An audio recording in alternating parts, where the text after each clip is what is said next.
Alright everyone, welcome back. We're now getting through the month of May, and given that June is going to be like the month for Jon and Dave to really promote the Ahsoka Tano series before they have that final trailer that's going to debut by this July, there's a lot of other things that Disney and Lucasfilm are focusing on to really kind of steer things in the right path for not just the Star Wars community, but also for themselves as a business. This is Mike Zero. Subscribe if you're new and like this video to see future Star Wars updates. I'm also on Twitter at Mike01. I thank you all so very much for the great and kind support, and without wasting any time, let's get into exactly what's going on here. Now, we know that there's a lot of things going on between Kathleen Kennedy and her time at Lucasfilm as president, right? We know that there's a lot of conversations that Disney has been having on and off throughout the past couple of months about how they want to get rid of her, or when they want to get rid of her, and how a lot of those plans have been getting a lot of revisions for the past couple of weeks. Now, the latest revision that I think is a little bit worrisome, just a little bit worrisome, to a lot of Star Wars fans, especially out there, has a lot to do with their overall structure of their plan to get Kathleen Kennedy fired, to get her out of Lucasfilm, finally, and to just kind of get somebody else in there to run all things Star Wars and call it a nice day, right? Now, when you look at that, we all know that at the end of the day, there's a lot of Disney executives that are loyal to Kennedy, but the majority are actually in favor of what Jon and Dave are doing with Mando Season 4 and Ahsoka Season 1 and 2, and all the other projects that have yet to have been announced that will be, by the way, at this year's D23 event in September.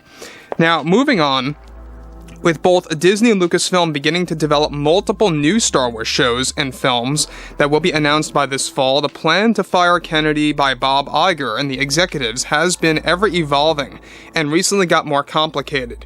Specifically, the revised plan by the executives is that Kathleen Kennedy will only get fired if Indiana Jones 5 becomes a failure at the box office and through fan reception if they did not reach a specific goal worldwide now. The initial plan was to go by domestic numbers specifically, but now Disney is focusing and revising that on worldwide numbers to be more accurate on the failure or success of Indy 5. This is going to determine if Kennedy stays or leaves Lucasfilm. In the worst case scenario, if she does not get laid off and Indy 5 becomes a smash hit by Disney, the plan is to only keep her until her contract ends in 2024, as they are still very unhappy with both the Acolyte and Skeleton Crew.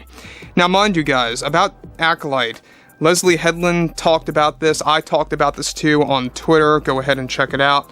Leslye Headland says the best way to describe Indiana Jones, or not, the best way to describe Acolyte is it's a mixture of Frozen meets Kill Bill. And this is kind of like what Kathleen Kennedy talked about with Indiana Jones 5, is what I meant to say there.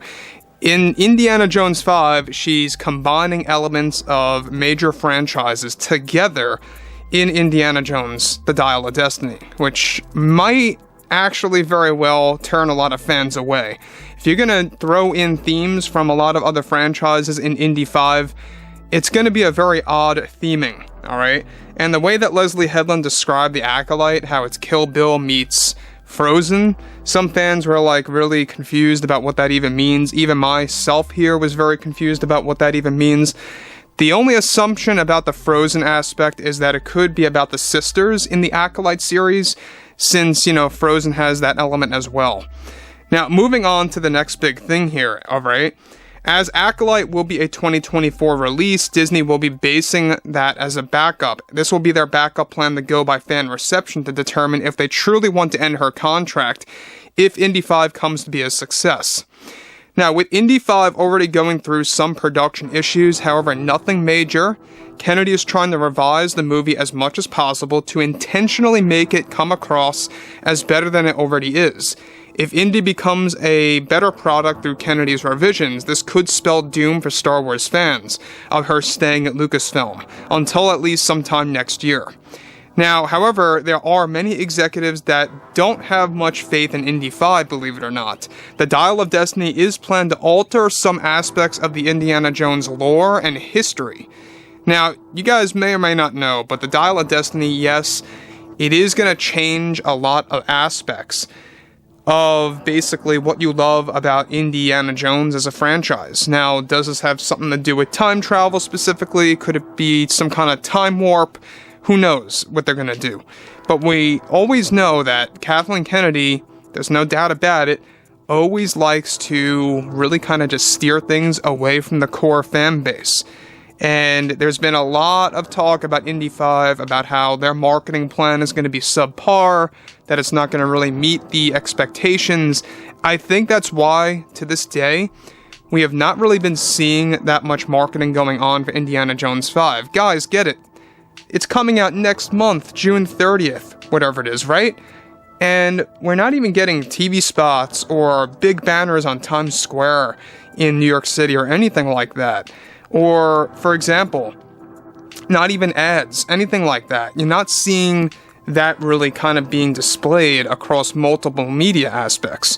And so I think that could very well spell a very big sign as to what's going on. Kathleen Kennedy is, yes, revising this movie in a desperate move to make it better than it already is. It's kind of like just polishing something that is so flawed in order to make it a little bit more of an eye candy piece. So, again, look, I'm not trying to be pessimistic against Indy 5 just for the sake of being pessimistic. Let's be real.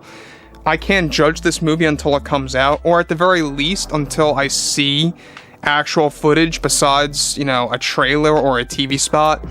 Because you gotta remember, the Last Jedi TV spots were stunning. The trailers were outstanding. Let's go by that. Let's look at that as a great example that we're not quite sure what Indy 5 even is just yet thematically. Alright? So, on to the next thing here is that something fans may come across as very controversial is that they will be changing the lore. Now, with Disney now going to, of course, worldwide numbers to go by, it's difficult to say if this is either better or worse for Kennedy's chance of losing her position as the president of Lucasfilm. Regardless, Disney has replacements on standby when and if that time comes by, based on Indy's performance. Now, guys, we went over this just the other day. We have people like Simon Kinberg at the second part of the list. On top of that, we got Dana Brunetti. On the very bottom, we got Neil H. Moritz. Those are the three big candidates to replace Kathleen Kennedy if Kathleen Kennedy fails with Indy 5. Alright? And I know a lot of fans out there may not like Simon Kinberg because of what happened with the latest X-Men film. So, look, I mean, it's really hard to say exactly who's the best fit for Lucasfilm's president. So, it's interesting to see what's going to happen next month with Indiana Jones 5. Look, I really feel they got to start marketing this thing within the next week or two. If they really want it to perform very well, they have to get it out there. They've so far, they've had like 2 trailers, and I just feel like a lot of fans that I know, and a lot of people that I know in person that are fans of Indiana Jones 5, a lot of them didn't even know that the second trailer existed. It wasn't really kind of displayed on television all that much. It was mostly an internet thing. So overall, guys, fill me in below in the comments what you all have to say about this. And if you guys did enjoy the content for today, make sure to drop a thumbs up on this video to support the channel, and I will catch you guys next time.